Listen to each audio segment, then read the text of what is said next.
Warning. This chapter contains adult content.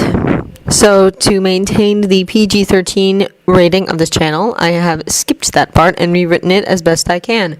To read the chapter in its entirety, please visit the link in the descriptions. Taming the Demon by Alme Levskiro. Chapter 12. To advance Devilbat troops!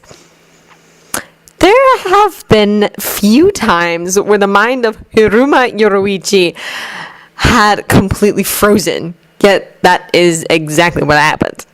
For the span of what must have been a minute or two, but felt like eternity, the blonde's instincts, hormones, kicked in and the pinned teen kissed back. This doesn't seem like kissing. It was too rough and animalistic to be a kiss, had too much teeth. Then the blonde's brain kicked back in and he, deciding, why the heck not? Rolled them both over. He is a heck of a lot stronger than the kid, demon or no demon. So that he was on top of the smaller teen, the blonde's longer legs between the brunette's quicker ones, in case demon decided he didn't quite appreciate the new position. Retrieving his tongue from where it had gone exploring in Sena's mouth, the quarterback grinned and stated that he had no issue with such an arrangement. Hiruma understood the value of loyalty and would gladly exchange his own for demons, for Sena's, and for that of anyone else that resided inside that brunette head. Although the captain was curious about a few things, was Sena aware of what was happening? Was he aware of the others? How many others were there? The original knows that he is influenced by us to a degree, but he thinks we are just a combination of adrenaline and emotion in particular situations. He does not comprehend what we are or that we are always with him.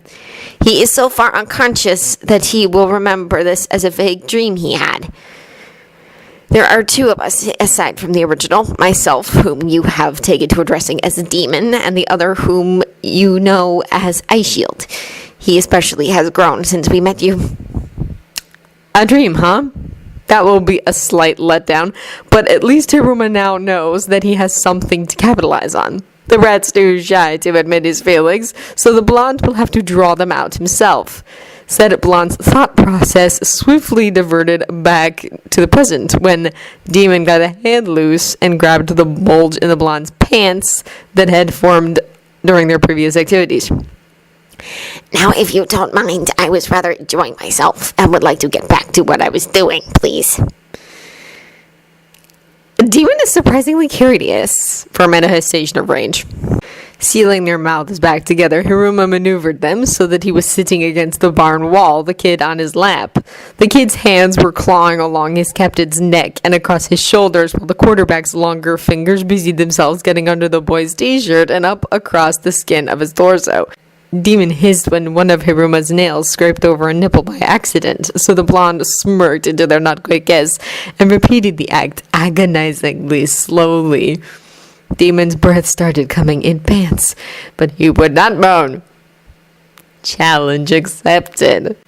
Breaking the kiss, Hiruma pushed the kid's shirt up a little more so his mouth could pick up where his hands left off. The blonde made a light nip on the collarbone, not hard enough to mark. It would freak the kid out when he woke up, and Demon found himself free-falling. With one last drawn-out cry, the boy arched and then slumped forward onto Hiruma's chest in a dead faint.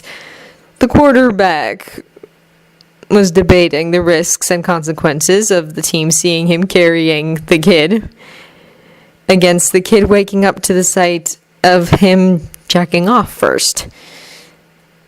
This decision was taken out of his hands when the kid abruptly sat back up. The blonde noted by the set of the shoulders and the look in the eyes that was neither Sena nor Demon.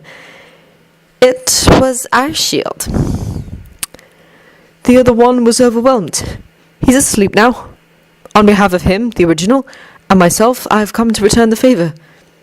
What would you have of me? Figures the brunt of the kid's sexual desire was encased in the other personas. Demon was dominating and demanding, while Ice Shield was submissive and obedient. Curious to see where this could take him, the captain told the boy in his lap to do as he saw fit. The first thing the brunette did was kiss his upperclassman. It was a proper kiss this time, soft and languid. He kissed the blonde again under the jaw, then moved down to place a kiss on the collarbone. Next, he put one on Hiruma's sternum through his t-shirt, then his heart, cold and black as it is, and then a few more down the blonde's torso to the waistline of his pants. Every muscle in the quarterback's body seized from the heat that started from that mouth and flooded the rest of his body. Hiruma figured he could be kind just as once and dragged the kid up and forward for more of that proper kissing. He couldn't help biting the kid's lip, and he hoped it wasn't too hard or he'd be suspicious in the morning.